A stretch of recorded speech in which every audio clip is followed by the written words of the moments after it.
In the far future, when humans had reached the stars, peace among alien worlds was fragile. The Galactic Council was a place where hundreds of species gathered to make decisions. Some looked at humans with respect for their courage.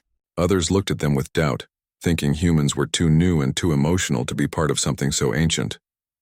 Captain Ethan Cole stood in the Great Hall of Virelia, a planet known for its glowing mountains and warrior tribes. He was Earth's representative, calm, disciplined, and known for bravery that came from experience, not pride. His eyes moved across the large stone chamber filled with tall figures wearing armor made of shimmering metal. These were the Trellans, an ancient warrior race. At the center of the hall stood Princess Kara, the daughter of the High Warlord. She was taller than most men, with eyes that burned like twin stars and a voice that could silence the crowd. To her, humans were a mystery, short-lived creatures who used machines instead of muscle, and yet somehow kept surviving impossible odds. She had fought battles across galaxies, but never against a human. The Council had gathered to discuss a treaty between the Trellans and Earth. Ethan stood straight, his expression calm even as Kara's piercing gaze studied him. Around them, the hall buzzed with whispers. The Trellans were proud people who respected only strength. To them, words meant little without action. When Ethan spoke, his voice was steady. Humanity comes not to claim or control. We come to share and learn. A tall general beside Kara laughed harshly. Learn? You think peace can be built with soft words? We respect warriors, not dreamers. Kara raised her hand to silence him, but kept her eyes on Ethan. Tell me, human, she said. Do you know what true strength is? Ethan thought for a moment. Strength is not in weapons or muscle, he said quietly. It's in what we protect, not what we destroy. A murmur spread through the hall. The Trellans were surprised by his calmness, but Kara's expression hardened. To her, his words sounded like arrogance. Then prove it, she said coldly. Before anyone could react, Kara reached for the royal spear of Virelia, a ceremonial weapon glowing with blue plasma energy. It was said that the spear recognized its owner's power and could cut through the hardest armor. With one swift movement, she hurled it straight at Ethan. The spear flew across the hall like lightning. Gasps filled the air. No one had ever dared to challenge a royal weapon's throw. Most would have frozen or ducked in fear, but Ethan's soldier instincts, built from years of training and battle, took over. He didn't think. He moved. In a blur, his hand shot out. The spear stopped inches from his chest, caught firmly in his grip. The energy hummed dangerously, but his steady arm held it without fear. The hall went silent. Even the air felt heavy, as if the universe itself was watching. Ethan slowly looked down at the glowing weapon, then up at Kara. Is this what you call strength? He asked softly. Then I guess I passed your test. The Trellans around him whispered in shock. One elder stood and shouted, By ancient law, it is done. Kara froze. Her face turned pale, then red with disbelief. No, she whispered. The elder continued. The one who catches a royal's spear becomes the keeper of their bond. The warrior who throws it is bound by honor to the one who catches it. The princess is now his by the law of the spear. The entire hall erupted in noise, some shouting, some laughing in disbelief. Kara's hands trembled with fury. She had wanted to test his courage, not to become bound to a human forever. Ethan stood still, confused. Wait, what does that mean? Kara's voice was low, her tone sharp as a blade. It means, she said bitterly, that by the law of my ancestors I am bound to you until death. My honor belongs to you, human. He looked uncomfortable. I didn't ask for this. You didn't have to, she said, her eyes narrowing. You caught the spear. The law decides. The High Warlord, her father, stepped forward. The ancient law cannot be broken. The bond is sealed. His deep voice echoed through the hall. From this moment, Princess Kara of Virelia is bound to Captain Ethan Cole of Earth. Ethan shook his head, trying to find the right words. I didn't come here to claim anyone. I came for peace. Kara turned away from him, her armor shimmering under the hall's lights. Peace, she muttered. You speak of peace, yet you have taken my freedom. He wanted to reply but didn't. The silence between them was louder than any argument. Around them, the council continued the meeting. But all eyes kept turning toward the strange new pair, a human captain and a Trellan princess bound by ancient law. As the hall emptied, Ethan followed Kara outside into the open air. Twin suns shone over the wide valley. painting her armor in silver and gold. He stopped a few steps behind her. "I didn't mean to offend your people," he said quietly. "I only reacted." She didn't look at him. "Reaction or not, you have changed my life," she said. "And I do not know if I should hate you or thank you." Ethan sighed. "Maybe neither. Maybe we can both find a way to make this right." Kara finally turned, her face calm but distant. "On my world, words are easy. Proving them takes time." She paused and looked at the spear still in his hand. "Keep it," she said. "It is now a part of you, as am I, whether I wish it or not." He lowered his head slightly, showing respect. "Then I'll carry it with honor." She gave him one long look and then walked away, her footsteps echoing against the stone path. Ethan stood there for a while, staring at the sky. He could feel that this strange bond was going to change more than just his mission. Somewhere deep inside, he sensed that fate had tied two very different lives together for a reason neither of them yet understood. And in that quiet moment under Virelia's suns, the story of a soldier and a warrior truly began. The days after the ancient ceremony were filled with tension. Princess Kara avoided Captain Ethan Cole as much as she could. Whenever they crossed paths, she kept her chin high, her words sharp and her distance wide. The bond that tied them together by ancient law was something she refused to accept. To Kara, it was humiliation. To Ethan, it was confusion. He spent his mornings in the council chambers trying to explain Earth's position on peace and cooperation. But every time he stood to speak, he could feel the eyes of the Tyrellan warriors watching him with silent judgment. They saw him not as a diplomat, but as the man who caught the royal spear. Even worse, they saw their proud princess now linked to a human. Still, Ethan did not lose his patience. He had seen wars and he had seen hatred. Compared to that, cold stares and whispered insults were nothing. Kara, on the other hand, trained harder than ever. Each swing of her blade was faster, sharper, angrier. Her soldiers followed her example, though none dared mention the bond aloud. But one night she found herself unable to sleep. She kept remembering how Ethan had caught her spear. His eyes hadn't shown fear or pride, only calm strength. And that unsettled her more than anything. The next morning, a messenger arrived at the palace gates trembling. "Raiders," he shouted. "The outer colonies are under attack." The council gathered in alarm. These raiders were not Tyrellan. They were Zarn, a brutal alien species that raided planets for resources. Kara immediately stood up. "I'll lead my warriors," she said. "We'll drive them away before they reach the capital." Ethan spoke up. "Then I'm coming with you." Kara glared at him. "You will not. This is Tyrellan business." He met her eyes calmly. "Your law says we are bound, right? Then your fight is my fight." Her jaw tightened. She wanted to argue, but ancient law gave him the right to stand beside her. "Fine," she said coldly. "But stay out of my way." Hours later, the battlefield burned under Virelia's twin suns. The Zarn raiders attacked in black-armored ships landing in waves. Kara led her soldiers with unmatched bravery, her spear slicing through enemy lines like lightning. Ethan fought beside her with his plasma rifle, moving with quick precision, covering her flank again and again. At one point, when a group of Zarn charged from the hills, Kara leaped forward and met them head-on. Her strikes were fierce, but she didn't notice one raider aiming from behind. Ethan saw it in time and rushed forward. "Kara! Down!" he shouted. She turned too late. The plasma bolt was already flying toward her. Ethan threw himself between her and the shot. The blast hit his arm, burning through his armor. He fell hard but managed to stay conscious, using his uninjured arm to keep firing until the enemies scattered. Kara finished the fight and ran to him, her eyes wide with shock. "Why did you do that?" she demanded, kneeling beside him. He smiled weakly. "Because I promised peace. Can't do that if you're gone." Her anger melted for the first time. She looked at his burned arm, then at his face. He was still trying to laugh despite the pain. "You're a fool," she said quietly. "Maybe," he replied. "But at least I'm a loyal fool."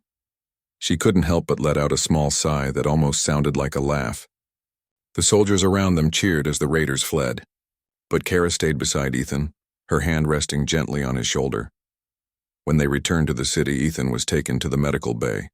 Tyrellan healers used glowing herbs and energy wraps to treat his injury. Kara visited him that night. She stood silently at his bedside, watching him rest. He opened his eyes and smiled faintly. "I thought you didn't like humans." "I don't," she said. "But I can't deny your courage." That's progress, he said softly. Next, maybe you'll admit you're impressed. She crossed her arms, pretending to be annoyed. Don't push your luck, human. But there was a small smile hiding at the corner of her lips. In the following days, things began to change. Kara no longer treated him like an enemy. When they met in the council, she listened when he spoke. When they trained, she corrected his fighting stance but without insult. Sometimes he made her laugh, a quiet, short laugh that surprised even her. One evening, while the sun set behind the Violet Mountains, they walked through the palace gardens. Kara spoke softly, her tone different now. Do you know why my people respect strength so much? Ethan shook his head. Because once long ago our ancestors nearly destroyed each other in endless wars. The only way we survived was by following the law of the spear, a code that bound rivals to unity instead of death. He looked at her. So the bond wasn't meant as punishment. It was meant as peace. She nodded slowly. Yes, and yet I was blind to that. Until now. They stood in silence for a moment, watching the twin suns sink into the horizon. Kara finally said, When you caught that spear, I thought you humiliated me. But now I see. Maybe the law chose better than I did. Ethan smiled. Maybe it was destiny's way of reminding us that peace can't be built alone. She turned to face him, her eyes softer than ever before. You speak of peace like it's something alive. Maybe it is, he said. Something you have to protect every day like a heartbeat. Kara looked away, trying to hide her smile. You talk too much for a warrior, and you fight too hard for a diplomat, he replied. They both laughed quietly. For the first time, there was no wall between them, only respect. But the peace didn't last long. News came from the border colonies that a Tyrellan warlord was gathering forces. He claimed that the princess had betrayed her people by bonding with a human. He called it a disgrace and promised to restore honor by removing both Kara and Ethan. When Kara received the message, she stood in silence for a long time. Then she said firmly, He will come for us. Ethan looked at her. Then we'll face him together. Her eyes met his. Together, she said quietly. As the stars rose above Virelia that night, the two stood side by side on the balcony overlooking the capital city. Below them, the lights of thousands of homes shone like tiny stars. The wind carried the distant sound of celebration. The people were still cheering the victory against the raiders. Kara turned to Ethan. You caught my spear, she said softly. But maybe it was I who was captured. He looked surprised. Captured? Yes, she said with a faint smile. Captured by your strange human way of seeing the world. He smiled back, his voice calm. Then maybe we're both caught, Kara. She nodded slowly. Then we'll see where fate takes us next. As the twin moons rose above them, the bond that once felt like a curse now began to feel like something greater, something born not of law, but of choice, and far beyond the horizon. The storm of a new conflict was already gathering, waiting to test that fragile bond of trust they had built. The calm days on Virelia did not last. Rumors of rebellion began to spread across the cities. The old warrior factions, those who still hated humans, were gathering behind a powerful leader, Warlord Drexar, a ruthless Tyrellan general known for his pride and cruelty. He believed that the princess had dishonored their ancient ways by allowing a human to bind her through the law of the spear. To him, this was not destiny, it was disgrace. He promised to restore the glory of the Tyrellans by removing both Kara and the human from existence. When the council received the news, panic filled the room. Kara stood tall, her face calm though her heart was heavy. He will come for me first, she said. And for Ethan. Ethan looked at her across the table. Then we'll face him together as we always have. Kara turned to him slowly. You would stand against an army that is not yours? He smiled faintly. I didn't come here to watch history happen. I came to change it. Her gaze softened. She didn't say anything, but deep down she knew that his courage had already changed her people more than any speech could. That night, the twin moons hung low over the city. Fires burned on the horizon. Drexar's forces had landed near the capital, moving fast through the valleys. The sound of war drums echoed through the hills. Kara put on her royal armor, black and silver marked with the symbols of her ancestors. She picked up her plasma spear, the same one Ethan had once caught, and turned toward him. If we fail, Virelia will fall, she said quietly. Ethan loaded his weapon, his movements calm but firm. Then we don't fail. By dawn, the city was under siege. Drexar's army filled the valley like a dark wave. Energy blasts lit up the sky, and the ground shook with explosions. Ethan led a group of human soldiers who had stayed behind to protect him. Kara commanded her royal guards, their armor shining beneath the rising sun. For hours they fought side by side, never once leaving each other's sight. Whenever Kara was surrounded, Ethan appeared to cover her flank. Whenever Ethan fell under heavy fire, Kara's spear cut through the attackers with precision. The bond between them was more than ancient law. It was something deeper, something unspoken but unbreakable. Amid the chaos, Drexar himself stepped onto the battlefield. He was massive, his armor etched with scars of past wars, his voice thunderous. "Princess," he roared, "you have shamed our ancestors. You will not live to see another dawn." Kara stood tall, raising her spear. "I fight not for shame, but for peace. If that offends you, then come and test your honor." The two charged toward each other, the ground trembling with each step. Sparks flew as their weapons clashed. Ethan tried to reach her, but waves of Drexar's soldiers blocked his way. He fought through them, every strike filled with determination. Kara and Drexar's duel was fierce. She moved swiftly, striking with skill and precision. But Drexar's strength was monstrous. He struck her spear aside and knocked her to the ground. The crowd of soldiers shouted in triumph. Ethan saw it happen and ran forward, ignoring the danger. "Kara!" he shouted. Drexar lifted his weapon to strike the final blow, but Ethan reached them just in time. He raised his arm and blocked the attack with his rifle. The force of the hit shattered the weapon, throwing him to the ground. Drexar sneered. "A human dares interfere in Tyrellan affairs?" Ethan, coughing, looked up at him. "This isn't about humans or Tyrellans. It's about right and wrong." Drexar laughed, ready to strike again, but before his weapon fell, Kara's hand shot out. She caught his spear mid-air, the same way Ethan had once caught hers. The ancient energy glowed in her grasp. With a single powerful motion, she drove it into the ground beside Drexar, sending a shockwave through the battlefield. The energy from the spear pulsed outward, stopping the fight. Every warrior froze as the ground glowed beneath their feet. Kara stood between the two armies, her voice strong. "Enough," she shouted. "This is not our way." The law of the spear was never meant for pride or punishment. It was meant to remind us that honor comes from unity, not bloodline. Her words echoed across the valley.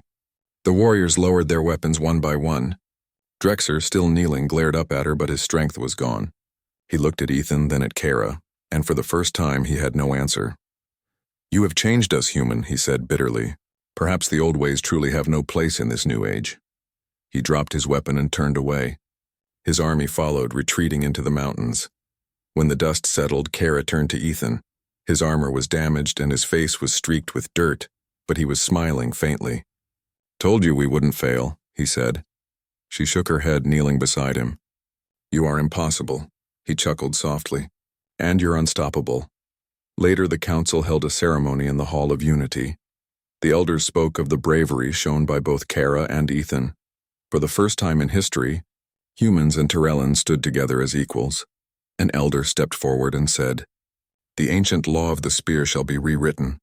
From this day it will be known as the bond of equals, a symbol of trust between all who stand side by side." Kara and Ethan stood before the crowd. She placed the royal spear between them, its glow now calm and steady. "This spear once divided two worlds," she said softly. "Now it joins them." Ethan looked at her, his voice quiet but full of pride. Maybe that was its true purpose all along. The hall erupted in applause. For the first time, both species celebrated together. The air was filled with music, laughter, and hope. That evening, as the celebration ended, Kara and Ethan walked outside to the balcony overlooking the city. The stars stretched endlessly above them. The battle was over, but something greater had begun. Kara turned to him. "You caught my spear once, and it changed my life. You caught my heart in battle, and it changed my world." Ethan smiled. "And you taught me that peace isn't something you find. It's something you fight for." They stood together under the twin moons, the bond between them shining brighter than the stars. Two warriors, one human, one Tyrellan, united not by law or power, but by trust, courage, and destiny.